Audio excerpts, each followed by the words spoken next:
Chapter 79, The Prairie.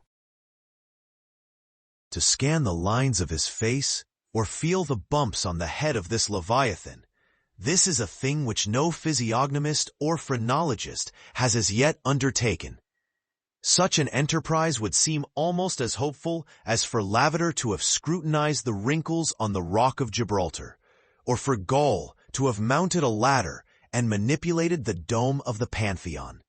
Still, in that famous work of his, Lavater not only treats of the various faces of men, but also attentively studies the faces of horses, birds, serpents, and fish, and dwells in detail upon the modifications of expression discernible therein.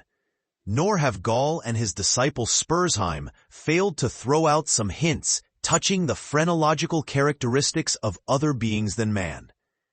Therefore, though I am but ill qualified for a pioneer, in the application of these two semi-sciences to the whale, I will do my endeavor. I try all things, I achieve what I can. Physiognomically regarded, the sperm whale is an anomalous creature.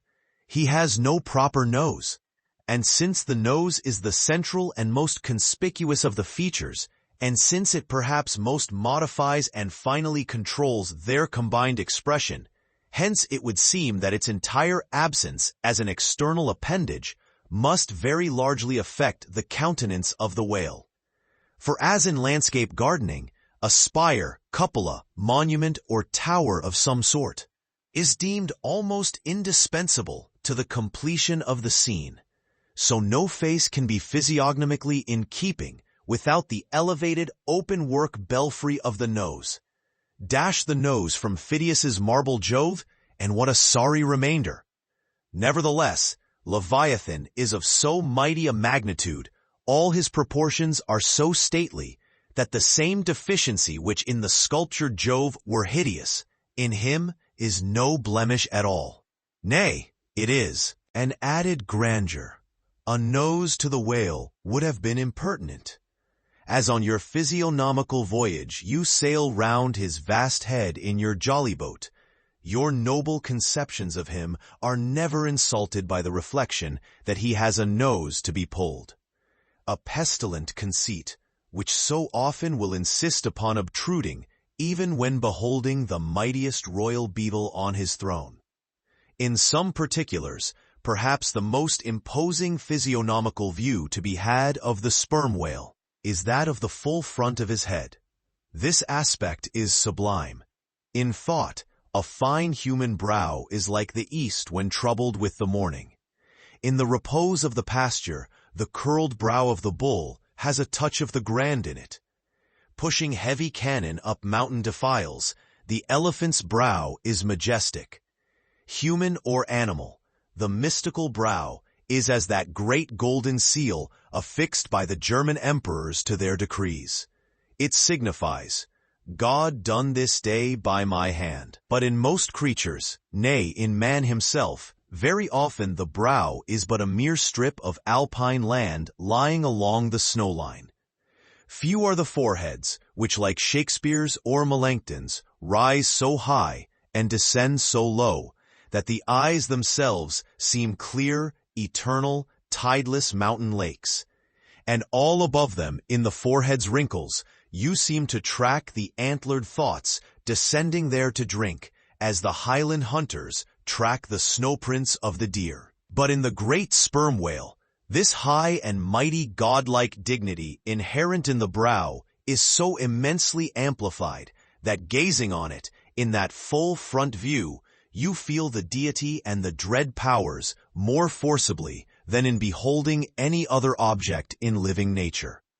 For you see no one point precisely. Not one distinct feature is revealed.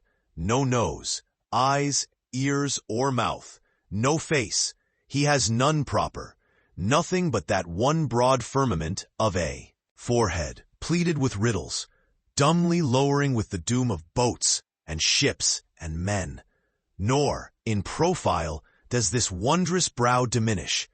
Though that way viewed, its grandeur does not domineer upon you so. In profile, you plainly perceive that horizontal, semi-crescentic depression in the forehead's middle, which, in man, is Lavater's mark of genius. But how? Genius in the sperm whale? Has the sperm whale ever written a book, spoken a speech? No. His great genius is declared in his doing nothing particular to prove it. It is moreover declared in his pyramidical silence. And this reminds me that had the great sperm whale been known to the young Orient world, he would have been deified by their child Magian thoughts. They deified the crocodile of the Nile because the crocodile is tongueless, and the sperm whale has no tongue, or at least it is so exceedingly small as to be incapable of protrusion. If hereafter any highly cultured poetical nation shall lure back to their birthright the merry May-Day gods of old, and livingly enthrone them again in the now egotistical sky, in the now unhaunted hill, then be sure, exalted to Jove's high seat, the great sperm whale shall lord it. Champollion deciphered the wrinkled granite hieroglyphics, but there is no Champollion to decipher the Egypt of every man's and every being's face. Physiognomy, like every other human science, is but a passing fable. If then Sir William Jones, who read in 30 languages, could not read the simplest peasant's face in its profounder and more subtle meanings, how may unlettered Ishmael hope to read the awful Chaldee of the sperm whale's brow? I but put that brow before you. Read it if you can.